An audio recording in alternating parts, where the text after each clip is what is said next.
इस कार्यक्रम के पुण्यार्जक हैं स्वर्गीय शशि प्रभा देवी जैन की पुण्य स्मृति में श्री कैलाश चंद्र जी जैन गंगवाल रेनवाल, पुत्र एवं पुत्र वधू कमल जैन ममता जैन गंगवाल, पौत्र श्रेयांश जैन अहमदाबाद, दीपक जैन, पौत्री लकी जैन गुंटूर, बेटी एवं दामाद प्रेमलता, बाबूलाल जी कासलीबाल चोमू, कुसुम निर्मल जी छाबड़ा इम्फाल, सुनीता राकेश अजमेरा गांधीधाम एवं समस्त गंगवाल परिवार गुंटूर आंध्र प्रदेश।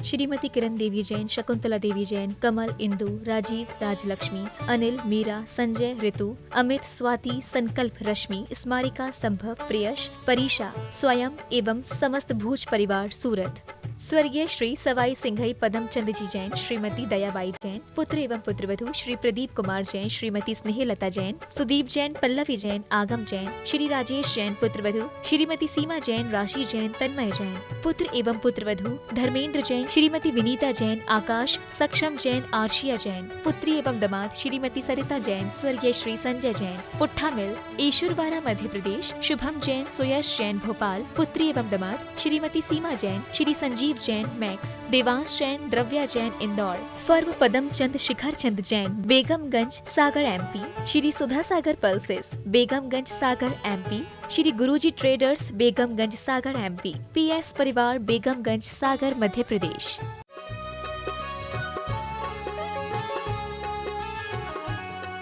जय हो परम उपकारी निर्यापक क्षमण मुनि पुंग श्री सुधा सागर जी महाराज की जय हो।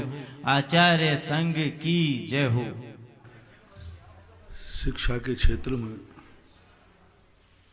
जब किसी से हमें कोई ज्ञान लेना है, शिक्षा लेना है, तो यह सबसे पहले विचार करना पड़ता है कि तुम प्रारंभिक शिक्षा शुरू करना चाहते हो या शिक्षा लेकर तुम कहीं से आए हो। यदि आप शिक्षा प्रारंभ करना चाहते हैं तो वह क्लास बहुत छोटी होती है, LKG UKG होती है, जहां पर कोई प्रमाण पत्र नहीं मांगा जाता, जहां पर तुम्हारा पूर्व अनुभव नहीं माना जाता, तुमने पहले कितने पढ़ाई की ये नहीं मांगा जाता। वहां पर मांगा जाता है तुम्हारी बल्दियत कैसी है, वहां पर मांगा जाता है तुम किस देशवासी हो, वहां पर मांगा जाता है तुम्हारे कुल की CR क्या है, वहां पर मांगा जाता है तुम्हारी जाति क्या है, वहां पर मांगा जाता है कि तुम्हारी उम्र क्या है। क्योंकि पहली कक्षा में जब तुम स्कूल में एडमिशन कराने जाते हो तो वहां पर तुम्हारे ऐसे ही नहीं हो जाता, वहां भी कुछ तो पूछा ही जाता है, कुछ तो दाखला देते समय तुम्हारी बल्दियत का नाम तो लिखा ही जाता है। बस ऐसा ही धर्म क्षेत्र में यदि आप ज्ञान करना चाहते हैं, धर्म क्षेत्र को समझना चाहते हैं, तो यहाँ की प्रक्रिया भी दी सेम वही है। कुल चलाने के लिए जन्म देते हो, अपनी इज्जत बढ़ाने के लिए जन्म देते हो, अपने शकून के लिए जन्म देते हो। फर्स्ट एंड फर्स्ट कोई भी व्यक्ति बच्चे को जन्म देते समय कलेक्टर को जन्म नहीं देता, राष्ट्रपति को जन्म नहीं देता, मुनि महाराज को जन्म नहीं देता, कोई कल्पना ही नहीं करता। सबसे पहले फर्स्ट एंड फर्स्ट दंपति एक ही बात चाहते हैं, मुझे संतान चाहिए, मुझे बेटा चाहिए। बस इससे आगे कुछ भी नहीं है, कोई सोच नहीं है। यदि कोई तुमसे कह दे कि तुम्हारा बेटा डॉक्टर नहीं बनेगा, कलेक्टर नहीं बनेगा, पढ़ेगा लिखेगा नहीं, पढ़ाई लिखाई नहीं करेगा, तो माँ बाप बेटा चाहेंगे या नहीं? मन से स्वस्थ होगा, शरीर से स्वस्थ होगा, लेकिन वो ऑफिसर नहीं बनेगा, वो पढ़ाई नहीं करेगा। फिर भी संसार के माता पिता दंपति संतान की इच्छा करेंगे या नहीं? करेंगे, करेंगे पक्का है। उनको बोले तुमने ये कल्पना मुझे याद क्यों दिलाई? मुझे डॉक्टर नहीं चाहिए, कलेक्टर नहीं चाहिए, एसपी नहीं चाहिए, मुझे बेटा चाहिए बस। इससे ज्यादा मैंने सोचा ही नहीं, सोचते भी नहीं हो। ये बातें पता नहीं कैसे आपने सोच ली कि मैं राष्ट्रपति चाहता हूं। एक बच्चे ने कहा कि यदि मुझे जिंदा चाहते हो तो मेरे पढ़ाई मत कराना, क्योंकि पढ़ते मुझसे बनता नहीं, मैं डिप्रेशन में आ जाऊंगा, मर जाऊंगा। तो माँ बाप ने कहा बेटा मत पढ़, लेकिन तू जिंदा तो रहे। बेटा जिंदा रहना ही काफी है। ये सब बात के ख्वाब हैं। बेटे को जन्म देने के पहले ये ख्वाब किसी को भी नहीं आते, किसी को भी नहीं आते। लेकिन बेटा चाहिए, बिटिया चाहिए, संतान चाहिए, बस इतना ही सोच उनका काफी होता है। तो सबसे पहले आपने जो चाहा है आप वही उसको बनाइए। जैसे आपके बेटा बिटिया का जन्म हो जाए, आप कोई कल्पना न करें, आप इतना सा ध्यान रखें कि आपका बेटा बिटिया जो जन्म लिया है उसका देश कौन सा है, देश कौन सा है। क्योंकि कुंदकुंद स्वामी के पास तुम पहुंच गए, वो पूछ रहे हैं कि तुम्हारी पहली किताब, पहले जो तुमने किया है उन परीक्षाओं में पास हुए, वो सर्टिफिकेट तो जमा करो। मेरा स्कूल जो है प्राइमरी नहीं है, LKG UKG नहीं है। कुंद कुंद का समय सार, कुंद कुंद की क्लास, कुंद कुंद का कॉलेज अंतिम पढ़ाई है। कुंद कुंद स्वामी के जो साहित्य है, कुंद कुंद स्वामी के जो विचार हैं, उसके बाद कोई पढ़ाई नहीं होती, पढ़ाई का विराम होता है। उससे आगे कोई जैन दर्शन में पढ़ाई है ही नहीं। लेकिन इस पढ़ाई के पहले, जैसे तुम एक कॉलेज में जाते हो तो उसके पहले कितने सर्टिफिकेट मांगे जाते हैं, कितने पूर्व क्लासों के पूरे सर्टिफिकेट जमा कराओ, TC लेते हैं। ऐसे ही कुंद कुंद स्वामी कहते हैं तुम कौन से देश के हो, तुम्हारा देश कौन सा है। मेरा देश आर्य। तुम कौन हो, कल प्रश्न किया था ना, परसों, तुम कौन हो। पहला प्रश्न तो तुम कौन हो। संसार में 4 प्रकार के लोग होते हैं, देव, त्रियंश, नारकी और मनुष्य। तुम कौन हो, निर्णय करो, अनुभूति से बताओ। शास्त्रों की बातें नहीं पूछ रहा हूं मैं, शास्त्रों की बात तो फिर पढ़ाई की जाएगी। अभी तो तुम्हें बताओ तुम कौन हो। कभी तुम्हारे मन में ये भाव आया कि मैं मनुष्य हूं, त्रियंश हूं, देव हूं, नारकी हूं? पहले ये पढ़ो, नहीं पढ़ो। जैन दर्शन का जब मैंने कोर्स देखा, जैन दर्शन के हर आचार्य के जो ग्रंथ लिख का पैटर्न देखा, तो मुझे याद आया कि लौकिक पढ़ाई भी तो यही है। लौकिक में यही कहा जाता तुम कौन से देश के हो, तुम्हारा देश कौन सा है। दिल्ली में जाते यदि तुम जाओगे तो पूछा जाए महाराष्ट्र के हो, कर्नाटक के हो, कहां के हो। यहां भी सबसे पहले पूछा जाता है तुम कौन हो। छठालाकार ने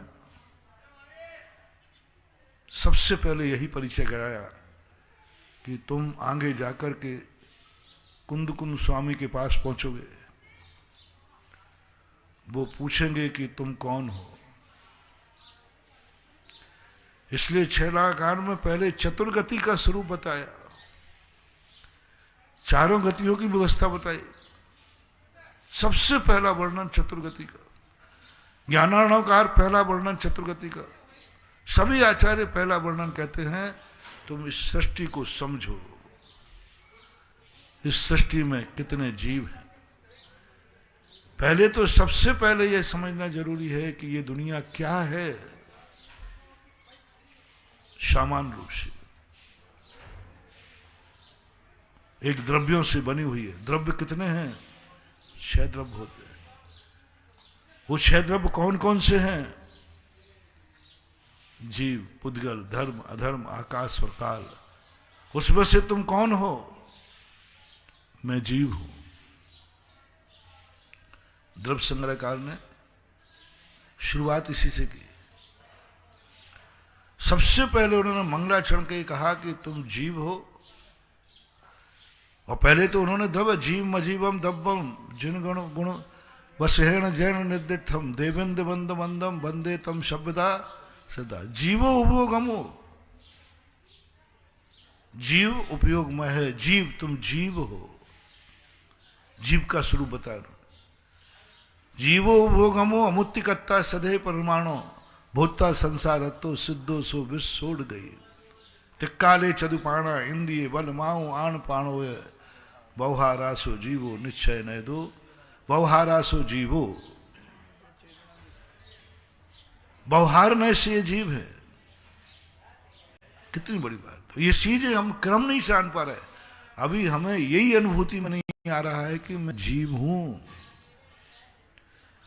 अभी हम यही सत्ता स्वीकार नहीं कर पा रहे कि मैं कल भी जीव था, आज भी हूं और कल भी रहूंगा। तिक्काले चदुपाणा हिंदी बल माऊ आण पाण हो बहुहारासो जीवो निश्चय नय दो चेतना जैसे। ये परिभाषा द्रव्य संग्रह ग्रंथ छोटा समय सार है। जैन दर्शन का सबसे छोटा ग्रंथ है, एक संग्रह ग्रंथ है। इसको सबको, हर व्यक्ति को द्रव्य संग्रह एक छोटा सा ग्रंथ पढ़ लेना चाहिए। प्रारंभ में सबसे शुरुआत बहुत सरलता से उन्होंने हर चीज का वर्णन किया और जीव की पहचान करा दी। जीवों में जब भेद किए गए तो उन्होंने समेट करके 4 भेदों में समेट दिया कि 4 गति वाले जीव होते हैं और चारों गतियों का स्वरूप 6 ढाला से पढ़ो और तुम महसूस करो तुम कौन हो। तो तुम्हारी जिंदगी में आएगा मैं मनुष्य हूं। तो मनुष्य हो तुम, यह ज्ञान तुम्हें हो गया तो फिर तुम्हारी मार्कशीट देखी जाएगी। क्या मनुष्यता तुम में है? मानवता तुम में है? क्या तुम मानव की परीक्षा में पास हुए हो, सीधे चले आए कुंद कुंद के पास?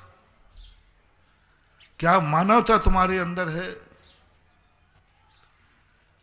अब आप ये देखें कि तुम मानव क्यों हो, देव क्यों नहीं हो? देव क्यों नहीं हो? तो आप कहेंगे मेरे विक्रिया शरीर नहीं है, उपाद शरीर नहीं है। ये सब ठीक है, मान लिया। देवों के परिवार नहीं होता, माँ बाप नहीं होते। नारकी तो तुम हो नहीं। नारकी अभी बता देता हूं। पहले तो बताओ तुम देव नहीं हो या नारकी नहीं हो। नारकियों के नारकी लोग लड़ते हैं, भिड़ते हैं, मारते हैं, निरंतर कसाई करते रहते हैं। आप झगड़ेलू स्वभाव के हैं,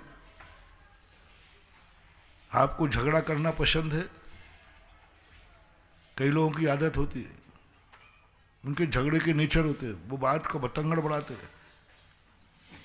वो कहते हैं नहीं, मौका मिलते ही बस वो आपे से बाहर हो जाते हैं। लड़ने की आदत होती। कई लोगों के लड़ने का मौका ढूंढते कि लड़ने को मिले भर, थोड़ा कोई सामने वाला छेड़ दे, फिर देखो इनकी हालत क्या होती है। तो ये तो नारकियों का लक्षण है, जो लड़ने में रुचि करता है, जो छोटी सी बात को बहुत बढ़ाने का प्रयास करता है, छोटी सी कसाई को पता नहीं कहां से कहां बन जाता है। कोई थोड़ी सी कसाय बांध ले, अब वो कसाय उसके मन में चलती रहेगी। वो कसाय यदि तुम्हारे मन में चल रही है, मुनि को अंतर मुहूर्त में से ज्यादा कसाय चल रही है, तो वे साधुता और मनुष्यता से नीचे गिर गए। पूज्यवर नेमीचंद महाराज ने कोमर सार के अंदर साधु का काल बांधा।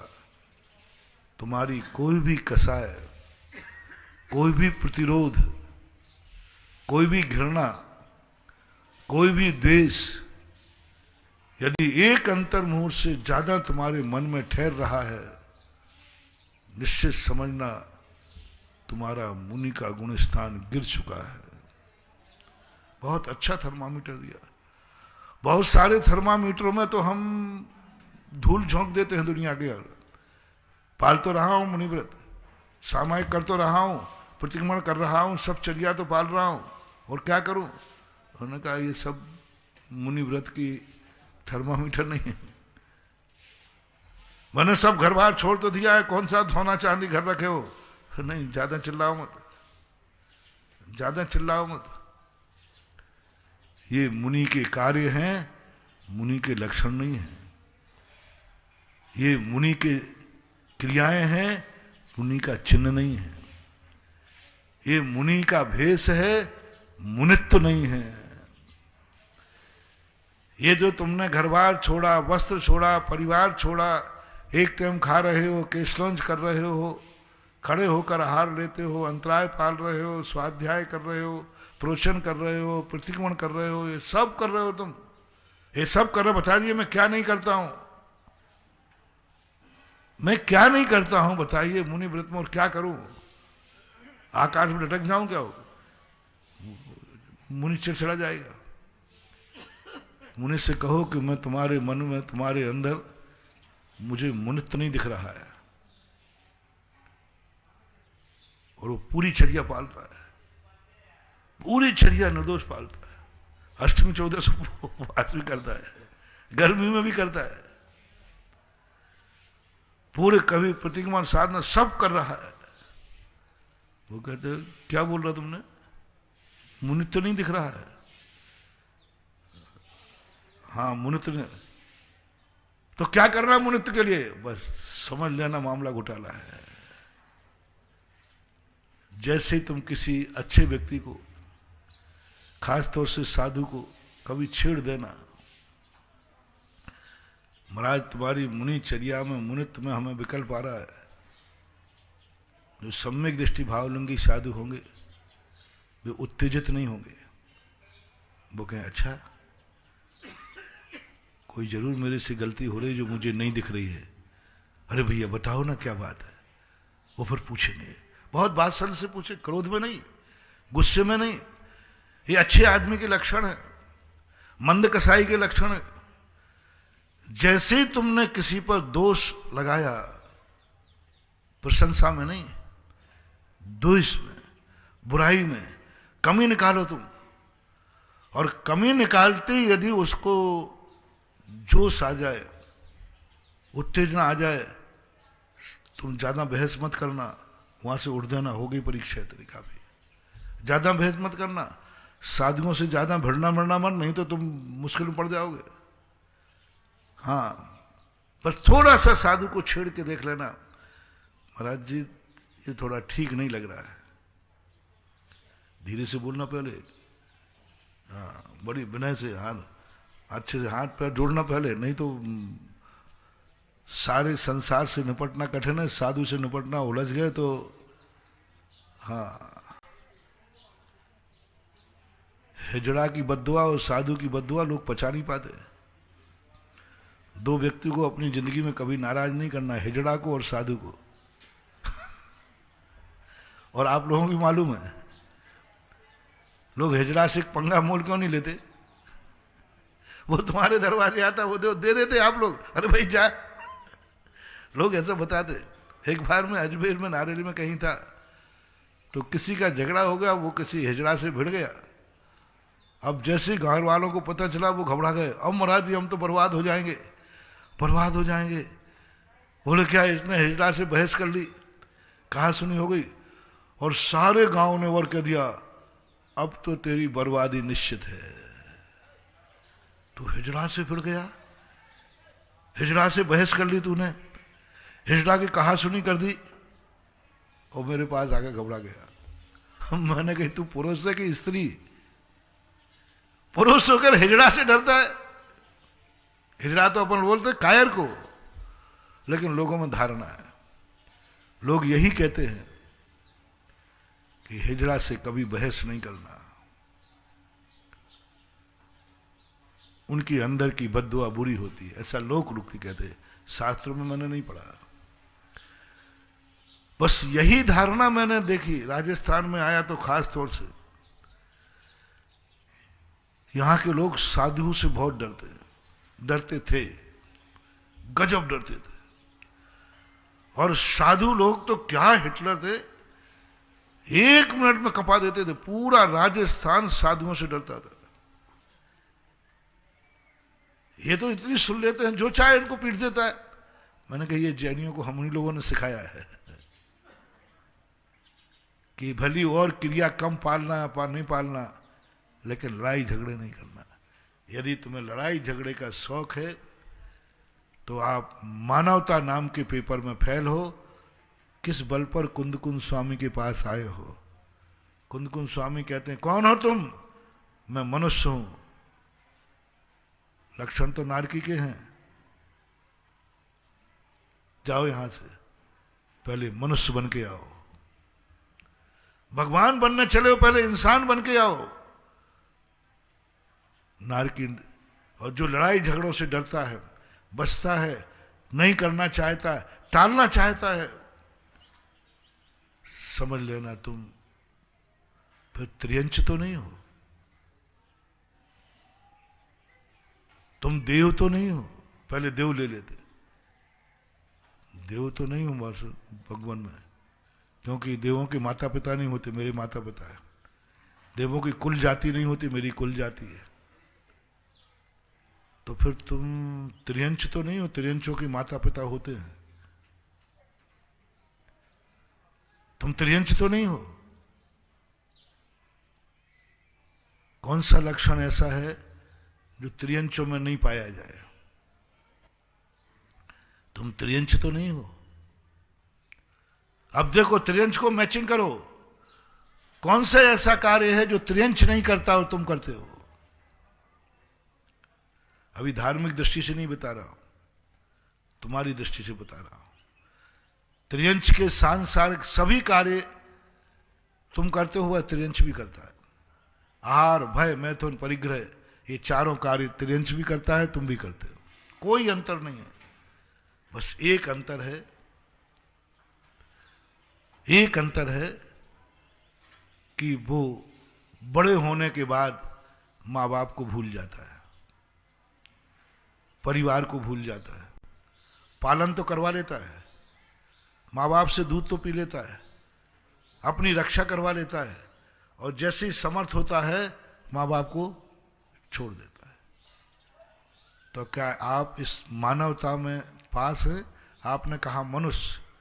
कुंद पूछते हैं माँ बाप थे कि मर गए? बोले थे। जिंदा हैं कि मरे हैं? बोले जिंदा हैं। तो तेरे साथ रहते हैं कि तू उनके साथ रहता है कि अकेला रहता है? 3 प्रश्न। पहला, माँ बाप जिंदा हैं? बोले जी जिंदा हैं। सुनो रे समयसार पढ़ने वालों, इंटरव्यू दे रहा है सर, कुंद के पास फाइल है अपनी, वहां से एक नोटिस आया है, वो नोटिस में सबको प्रचारित कर रहा हूं, सबको प्रचारित कर रहा हूं। पहला नोटिस में लिखा था इनसे पूछना इनके माँ बाप जिंदा है कि मर गए? बोले जिंदा हैं। तो ये माँ बाप के साथ रहते हैं या माँ बाप इनके साथ रहते हैं? आजकल क्या बोलते हैं लोग, महाराज मम्मी पापा मेरे साथ रहते हैं। फैल। क्या बोलना? मैं माँ बाप के साथ रहता हूं, मैं माँ बाप के साथ रहता हूं। आज का फैशन बदल गया 5-7 संधि में, मम्मी पापा मेरे साथ रहते हैं। धिक्कार है। मैं कहूं गुरु मेरे साथ रहते हैं कि मैं गुरु के साथ रहता हूं। मैं गुरु के साथ रहता हूं। ये बोलना चाहिए। यदि आपने बोला नहीं, मैं अपने माँ बाप के साथ हूं, उनकी आज्ञा में चलता हूं, उनका सहारा हूं, क्यों हो उनके साथ में? दूसरा प्रश्न, क्यों हो उनके साथ में? क्योंकि अभी वसीयत मेरे नाम नहीं हुई है। क्योंकि अभी वसीयत बंटवारा नहीं हुआ है, फैल। मैं उनके साथ में इसलिए हूं क्योंकि उन्होंने मेरा पालन किया है जब मैं बचपन में था। अब मैं पिताजी की सेवा करूंगा जब वो बुढ़ापे में पहुंच जाएंगे। मात्र एक ही कारण है मेरा माँ बाप के साथ रहने में, इनकी सेवा करना। क्योंकि उस समय मुझे याद आया कि बचपन में जब इन्होंने मुझे पाला था, मेरी कितनी सेवा की। बंधु, जितनी उन्होंने की उतना आजकल कोई बेटा नहीं करता। उन्होंने गंदगी साहब की क्या क्या किया, एक एक चीज। एक माँ बाप अपने बेटे की क्या क्या सेवा करते हैं, क्या उतनी सेवा कोई बेटा अपने माँ बाप की करता है? नहीं कर सकता, कर ही नहीं सकता। असंभव, असंभव वाली बात है जितनी वो करते हैं। इसलिए मैं जितना हो सकेगा इनकी सेवा करने के लिए, इनकी वृद्धावस्था का सहारा बन करके मैं माँ बाप के साथ रहता हूं, इनकी लाठी हूं, इनका सहारा हूं। इनका मुझे अंत सुधारना है। समाधि मरण के बिना जिस माँ बाप का मरण बेटे और बहू की गोदी में होवे, समझ लेना वो भाग्यवान मरा है, भाग्यवान मरा है। एक तो परंपरा बनाई दी, जिस माँ बाप को मरते समय अपने बेटे के द्वारा अग्नि न मिले वो दुर्भागा मानते हैं। वैष्णव में तो मानते ही है। कैसा दुर्भागा बाप था कि एक बाप को अग्नि भी बेटा नहीं दे पाया। ये मानते हैं कि कम से कम इतना पुण्य तो हो कि मरते समय अग्नि कौन देवे? बेटा के हाथ से अग्नि मिलने पर वैष्णव दर्शन में कल्याण मानते हैं। हमारे यहां इतना नहीं है, उसका तो कोई मतलब नहीं है। हमारे यहां यह है कि यदि समाधि नहीं हुई, तुम अच्छे ग्रस्त थे, तो मां कम मर रही है, उसका सिर बहू की गोदी में है और बहू का हाथ मां के सिर को दबा रहा है। समझ लेना एक अच्छी मां मरी है, अच्छी सासू मरी है। श्रावक नहीं कह रहा हूं, धर्मात्मा। पिता का सिर बेटे की गोदी में है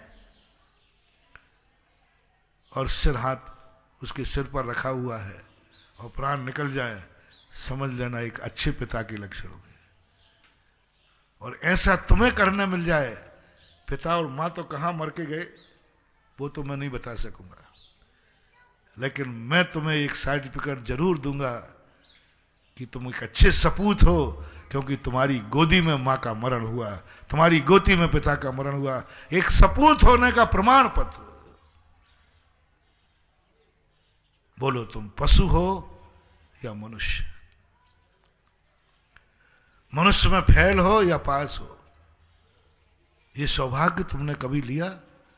या भाव है कि मां बाप का जब भी मरण हो उनका सिर मेरी गोदी में हो? धार्मिक दृष्टि से नहीं कह रहा हूं, अभी एक सांसारिक व्यवस्था बना रहा हूं। अभी मात्र मैं मानवता का एक लक्षण दे रहा हूं कि मानवता तुम में है।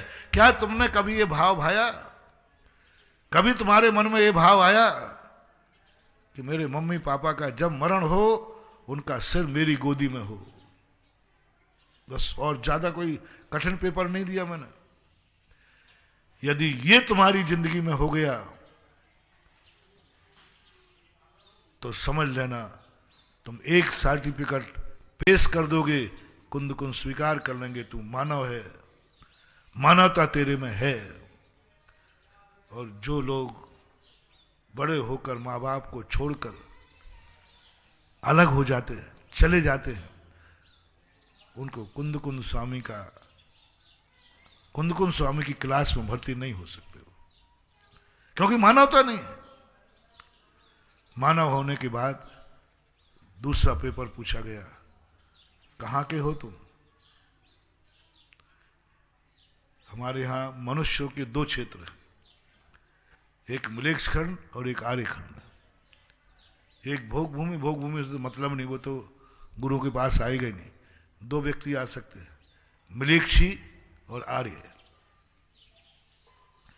मलेच्छ खंड में रहते हो कि आर्य खंड में रहते हो? जन्म कहाँ हुआ?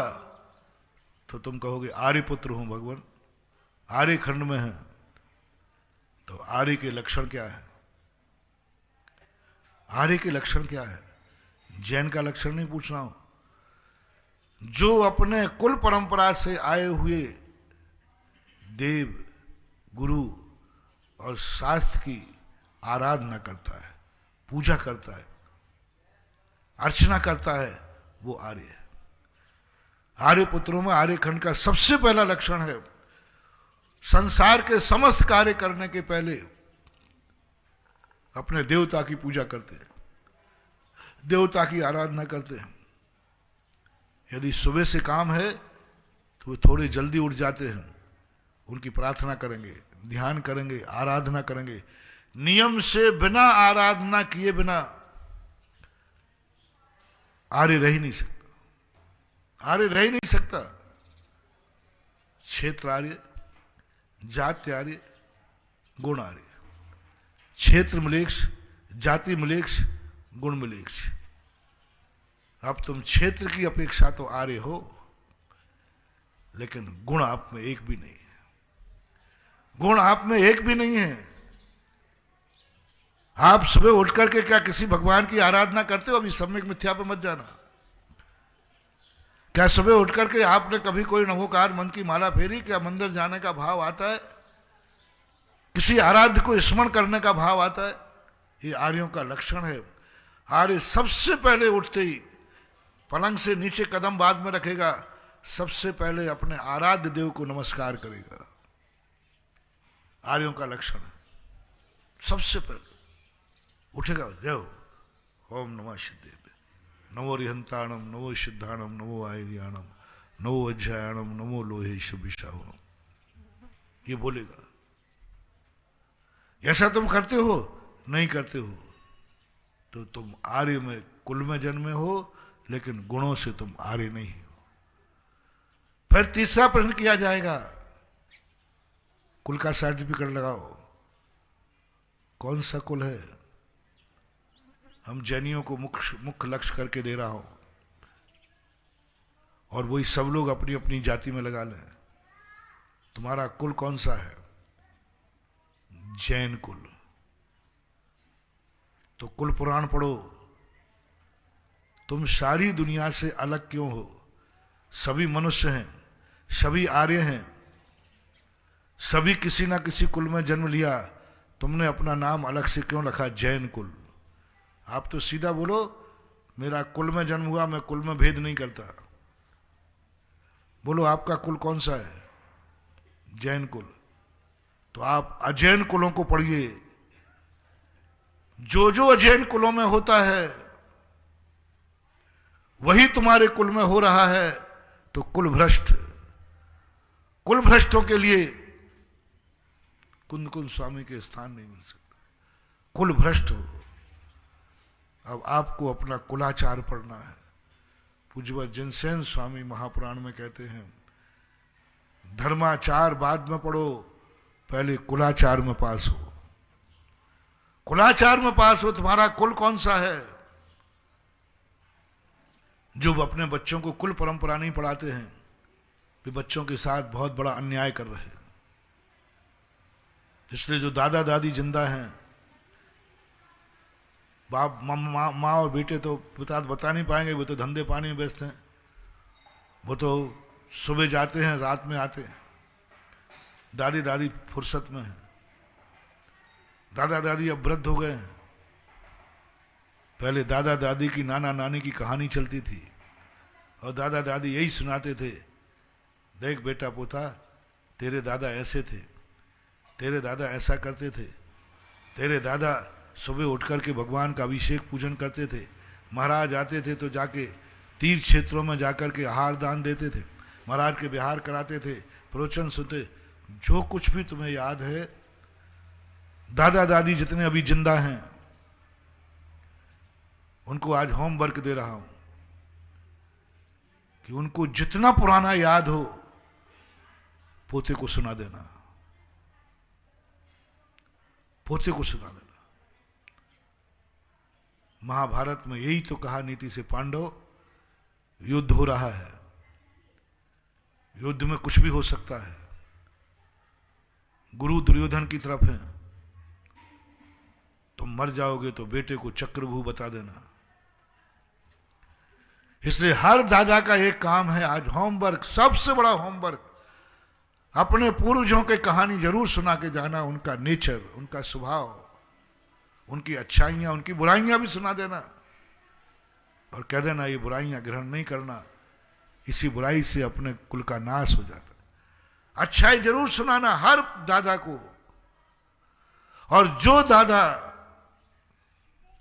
अपने बेटों को अपने कुल पूर्वजों की कहानी नहीं सुनाता, ध्यान रखना उसको ऐसे पाप कर्म का बंध होगा कि 100 जन्म तक पोते का मुंह नहीं देख पाएगा। महाराज आप तो अभिशाप दे रहे हो, मैं अभिशाप नहीं दे रहा हूं, मैं सत्य को। दादा का काम है अपने पोते को सारा इतिहास बताना। बेटे को बताना ही चाहिए, बेटे को बताओ, बेटे को नहीं तो पोते को तो बताना ही है सारा इतिहास, जितनी पीढ़ियां तुम्हें याद हैं। और यदि थोड़े पढ़े लिखे हो, तुम्हें अपनी पीढ़ियां याद नहीं हो, तो गुरु से पूछ लेना, गुरु महाराज हमारे यहाँ एक बेटा पोता है, उसको हम पूर्वजों की कहानी सुनाना चाहते, अंतिम पूर्वज कौन थे? तो तुम्हारे गुरु बीच के पूर्वज तो बता नहीं पाएंगे, अंतिम पूर्वज बताना। बेटा मालूम अपन सब आदिनाथ के वंशज हैं, इक्ष्वाकु वंशज है, सब ऋषभदेव के वंशज हैं। सारे जैनियों से मेरा कहना है अंतिम तुम्हारा पुरु, अंतिम तुम्हारा वंशज है ऋषभदेव, भरत चक्रवर्ती जो हुए, सब पहले पूर्वज। अब इनका इतिहास आप शास्त्रों से पढ़ लेना और पोते को सुना। मालूम बेटा अपन अपने पूर्वज ऋषभदेव भी रहे, अपन उन्हीं का अंश है, उन्हीं का वंश है, उन्हीं का खून है, माता मरु देवी का दूध है, वही चल रहा है अभी तक, वही चल रहा है। अब इक्ष्वाकु वंश में जितने अच्छे राजा हुए, यदि प्रथमान युग दादा ने पढ़ा है तो इक्ष्वाकु वंश में कैसे कैसे राजा हुए उनकी कहानी सुनाओ, भरत चक्रवर्ती की कहानी सुनाओ, रामचंद्र जी भी इक्ष्वाकु वंश में, उनकी कहानी सुनाओ। ये सब प्रथमान युग पढ़ो, कल्याण के लिए नहीं कह रहा हूं, मोक्ष के लिए नहीं कह रहा हूं, पोते को सुनाने के लिए कह रहा हूं, जिससे जन्म में जब भी ग्रस्त बनो पोते का मुंह देख के मरो। बोलो अब निर्णय करो, आज ऐसा आशीर्वाद दूं कि तुम पोते का मुंह देखे बिना मरोगे, बेटे का मुंह देखे बिना मरोगे। शादी तो होगी, बेटे का मुंह नहीं देख पाओगे, पोते का मुंह नहीं देख पाओगे। एक आशीर्वाद ये देना चाहता हूं आज, आप जो ले वो दे दूंगा, आपकी इच्छा। दूसरा है कि आप जब भी ग्रस्त बने बेटे का मुंह भी देखें और पोते का भी देखें, इन दोनों का देखें। दोनों में से पहला वाला ठीक है, दूसरा वाला? आप ग्रस्त हो ना, बोलो ना। हमारा दूसरा वाला ठीक है। देखो आप, यदि आपकी कृपा हो जाए तो पड़ पोते का मुंह और देखते वो कौन सी सीढ़ी होती है, बड़े भाग्य मानते, इतना खुश होता है दादा जब उसको सोने की सीढ़ी पे चढ़ते ना, तो अरे उसको ऐसा लगता है जैसे मैंने जन्नत पाली, मेरे जैसा पुण्यात्मा नहीं। और सोने की सीढ़ी बताते पड़ पोते पे मिलती है, ऐसे है ना कुछ, तीसरी चौथी पीढ़ी के बाद सोने की सीढ़ी देते। यदि ये चाहते हो तो लो, मैंने सरल नुस्खा दे दिया। पारसनाथ के चौलेश्वर पारसनाथ की केवल देशना मंडप से, देशना स्थिति से बोल रहा हूं कि अपने पोतों को आज से ही अपने पूर्वजों की कहानी सुनाना शुरू कर देना, शास्त्रों से सुनकर शुरू कर देना, गुरु से सुन के शुरू कर देना। मैंने गाइडलाइन दे दी तुम्हें। हर दादा के लिए, हर पिता के लिए बेटे को ये सुनाना ही है मस्ट एंड मस्ट। वो जाने उसका काम जाने, तुम्हारा काम पूरा करो। मास्टर का काम पढ़ाना है, पढ़े या नहीं पढ़े वो उनका काम जाने। डॉक्टर का काम दवाई लिखना है, अब वो मेडिकल जावे या ना जावे, तुम्हारा काम है बताना है, ले बेटा मेरी कुल ये है, देख ऐसे ऐसे कुल में हुए हैं, ऐसा ऐसा कुल हुआ है। आज तक इस कुल की लाज रखते आए हैं। हमारे कुल में आज तक किसी ने रात में नहीं खाया, हमारे कुल में आज तक किसी ने शराब नहीं पी, गुटखा नहीं खाया। हमारे फलाने पूर्वज तो सुपारी भी नहीं खाते थे, हमारे फलाने पूर्वज तो जिंदगी भर एक टाइम खाते थे पानी, रात में तो पानी का तो क्या मौन रहते थे, हवा भी नहीं खाते थे। गुनाह उनकी कहानियां। ऐसा कुल में तूने जन्म लिया है, ऐसा कुल तेरा है। तो कुंद स्वामी ने प्रश्न पूछा है, क्या कुलाचार का सर्टिफिकेट है? कितने नंबर मिले कुलाचार में? कुल भ्रष्ट है कि कुल दीपक है? कुंद को पढ़ने वाले पहले कुलाचार का सर्टिफिकेट लाओ, अपनी बल्दियत का सर्टिफिकेट लाओ, अपने कुलाचार के संबंध में विचार करो। क्या कुलाचार तुम्हारे में है? कुलाचार से तो भ्रष्ट हो। और कुंद स्वामी से पूछा है कि हमारा स्वरूप बताओ आत्मा का, मैं आपके अनुसार, मैं आपका भक्त बनना चाहता हूं। कितने % आज कुलाचार से भ्रष्ट है? जो कार्य मनोभाव करो, मैं धर्म की दृष्टि से नहीं बता रहा हूं, करने के पहले इतने विचार कर लो, क्या यह कार्य मेरे कुल में होता आया है या नहीं। मैं धर्मात्मा बिल्कुल नहीं बना रहा हूं। आप तो कुलाचार बताइए, आपके पीढ़ी दर पीढ़ियों से क्या रात में खाते आए हैं? बस धर्म की दृष्टि से त्याग नहीं करा रहा हूं, ये कुलाचार है, धर्माचार नहीं है। क्या जब गुटखा खाओ तो क्या हमारे पूर्वजों ने खाया है? हमारे पूर्वजों का नियम था, बिना मंदिर अभिषेक के भोजन नहीं करते थे। कुलाचार, धर्माचार, धर्म के नाम पर नहीं बुला रहा हूं अभी, कुलाचार। मेरे कुल देवता कौन है? कुल देवता, धर्म के देवता नहीं, जिनैन देव। मेरे बाप दादों से जिनैन देव को देवता मानते हैं। गुरु कौन है? निर्ग्रंथ गुरु। मंत्र कौन है? कुल गुरु से, कुल परंपरा से नमोकार मंत्र। नमोकार मंत्र कुल परंपरा से मेरे यहां सबसे बड़ा मंत्र माना गया। बाप दादे भी शुरू से हमारे यहां नमोकार मंत्र पढ़ते आए। कुल परंपरा से नमोकार मंत्र पढ़ो। कुल गुरु से, कुल गुरु दिगंबर मुनि को सबसे पहले मानो, ये मेरे कुल गुरु हैं। मेरे बाप दादे इन्हीं को गुरु मानते थे, जिनैन देव को मानते थे, यही मेरे देव हैं। इसलिए मैं भी यह बात स्वीकार करता हूं। इसमें यदि आप पास हो गए कुलाचार में, आज सबसे ज्यादा व्यक्ति भ्रष्ट कुलाचार में हो रहा है, अपने कुलाचार में भ्रष्ट हो रहा है। 3 पीढ़ी में ही आचार बदल गया। आपकी तीसरी पीढ़ी का आचरण और आज से तीसरी पीढ़ी का आचरण कितना अंतर आया बोलो भाई। तीसरी पीढ़ी यानी आपके दादा की पीढ़ी पूछ रहा हूं, आप अपने आप को तीसरी पीढ़ी का मानना। आपके दादाजी थे, कितने बदल गए तुम? क्या क्या बदल गया 24 घंटे के बाद? 3 पीढ़ी का बताओ। आप अपने दादा की कहानी सुनो, पूछना आज तुम्हारे दादा कैसे थे। तुम लोगों में जितने बैठे हो सबने अपने अपने दादा को देखा? पूनम नहीं देखा, गदिया जी आगे नहीं देखा, तुमने देखा?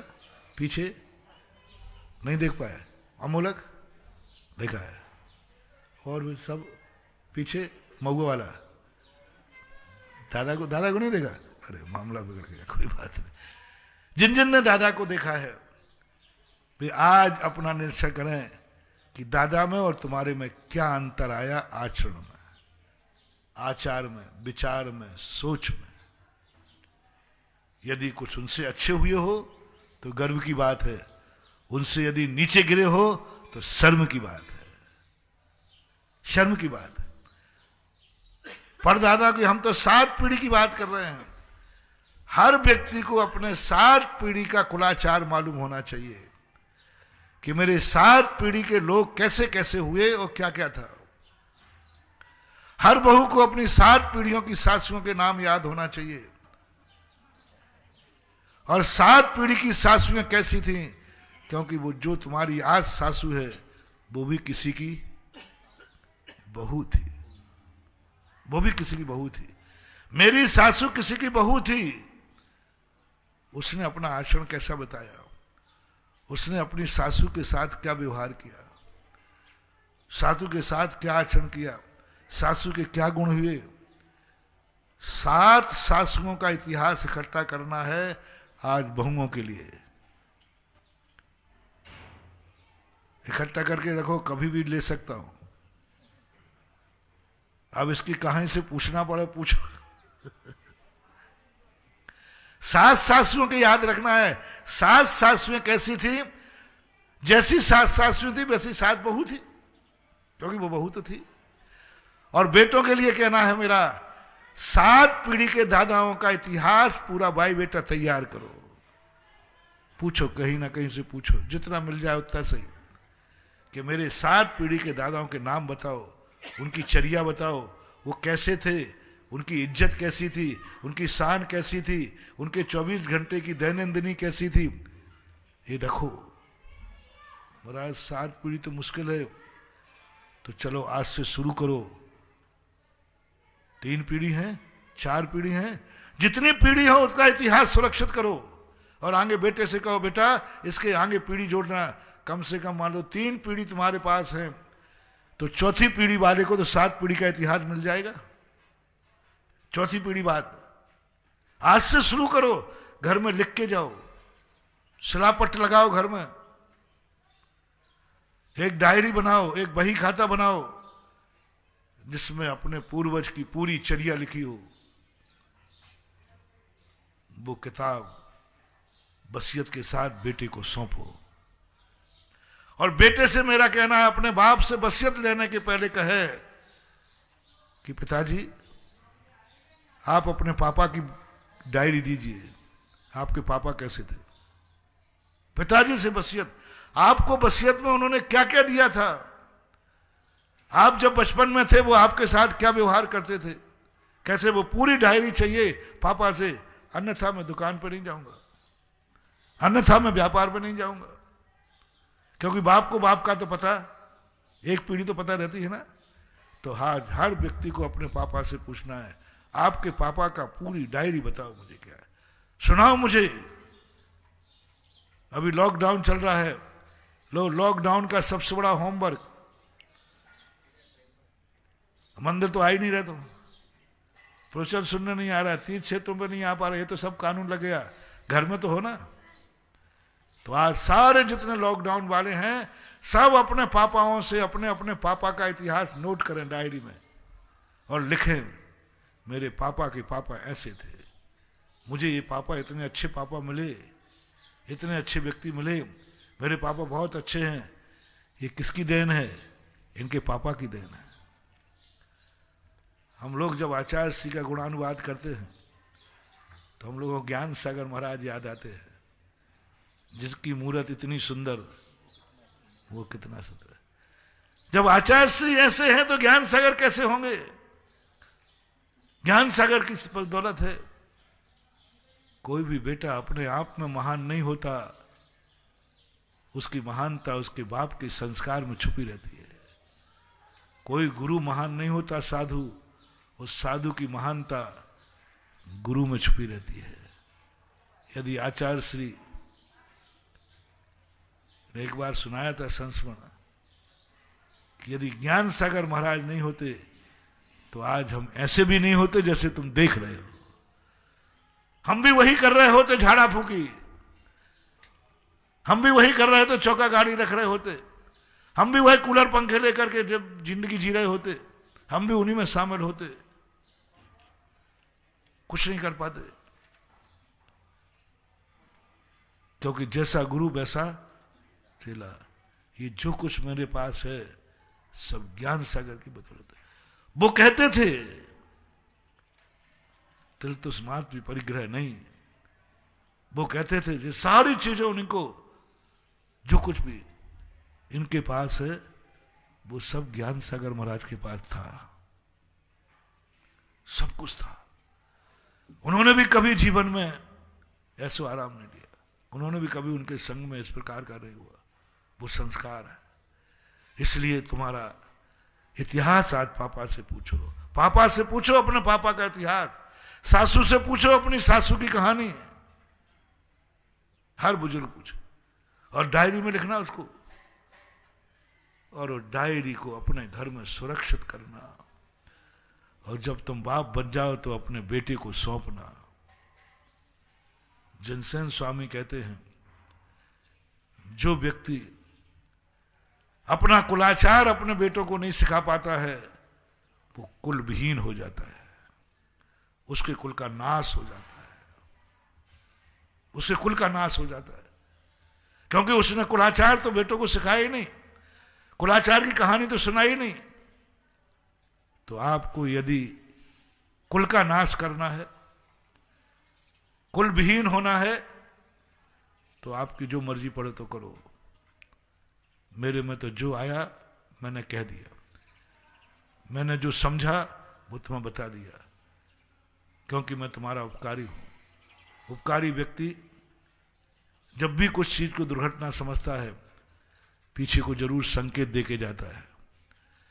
मैंने तो जो खोजा जो पाया, कुंद के पास फाइल जाने के बाद जो वहां से नोटिस आए वो नोटिस में बाज के सुना रहा हूं कि कुंद स्वामी ने कहा इनसे पूछो ये कुल नासी हैं, कुल विनाशी है, कुल कलंकी हैं,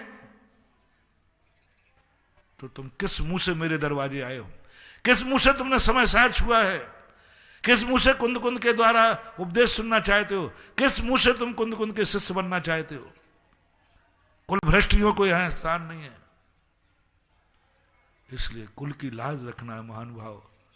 जो अभी तक तुम्हें गुरु ने नहीं बताया था भूल हो गई, अभी तक तुम नहीं समझ पाए थे भूल हो गई। आज से चेतो, जब जागो तभी सवेरा। अपने पूर्वजों की चर्या, अपने कुल के आचार्य सब बेटे से कहो। 8 वर्ष अंतर मुहूर्त के अंदर, 8 वर्ष अंतर मुहूर्त के अंदर ये सब सुनाना पड़ता है। 8 वर्ष का बच्चा होते ही उसको ये सब चीजें बताना पड़ेंगी, वो डायरी देना पड़ेगी, वो संस्कार देना पड़ेंगे। अभी अपन कुल तक आए हैं, अभी बहुत पेपर बाकी हैं अभी, क्योंकि फाइल कहाँ है, वहां से लौट के नोटिस आया है। अब वो नोटिस के सब जवाब तैयार करना है, और मैं वकील हूं, मेरे से नोट्स तैयार कराते जाओ, बाद में जो फीस दोगी वो लूंगा, ध्यान रखना। महावीर भगवान की। इस कार्यक्रम के पुण्यार्जक थे स्वर्गीय शशि प्रभा देवी जैन की पुण्य स्मृति में श्री कैलाश चंद्र जी जैन गंगवाल रेनवाल, पुत्र एवं पुत्र वधू कमल जैन ममता जैन गंगवाल, पौत्र श्रेयांश जैन अहमदाबाद, दीपक जैन, पौत्री लकी जैन गुंटूर, बेटी एवं दामाद प्रेमलता, बाबूलाल जी कासलीबाल चोमू, कुसुम निर्मल जी छाबड़ा इम्फाल, सुनीता राकेश अजमेरा, गांधी धाम एवं समस्त गंगवाल परिवार, गुंटूर आंध्र प्रदेश। श्रीमती किरण देवी जैन, शकुंतला देवी जैन, कमल, इंदु, राजीव, राजलक्ष्मी, अनिल, मीरा, संजय, ऋतु, अमित, स्वाति, संकल्प, रश्मि, स्मारिका, संभव, प्रियश, परीशा, स्वयं एवं समस्त भूज परिवार सूरत। स्वर्गीय श्री सवाई सिंघई पदम चंद जी जैन, श्रीमती दयाबाई जैन, पुत्र एवं पुत्रवधू श्री प्रदीप कुमार जैन, श्रीमती स्नेहलता जैन, सुदीप जैन, पल्लवी जैन, आगम जैन, श्री राजेश जैन, पुत्रवधू श्रीमती सीमा जैन, राशि जैन, तन्मय जैन, पुत्र एवं पुत्रवधू धर्मेंद्र जैन, श्रीमती विनीता जैन, आकाश, सक्षम जैन, आर्शिया जैन, पुत्री एवं दामाद श्रीमती सरिता जैन, स्वर्गीय श्री संजय जैन, पुट्ठा मिल, ईश्वरवाड़ा मध्य प्रदेश, शुभम जैन, सुयश जैन, भोपाल, पुत्री एवं दामाद श्रीमती सीमा जैन, श्री संजीव जैन, मैक्स, देवांश जैन, द्रव्या जैन, इंदौर, फर्म पदम चंद शिखर चंद जैन, बेगमगंज सागर एमपी, श्री सुधा सागर पल्सेस, बेगमगंज सागर एमपी, श्री गुरुजी ट्रेडर्स, बेगमगंज सागर एमपी, पीएस परिवार, बेगमगंज सागर मध्य प्रदेश।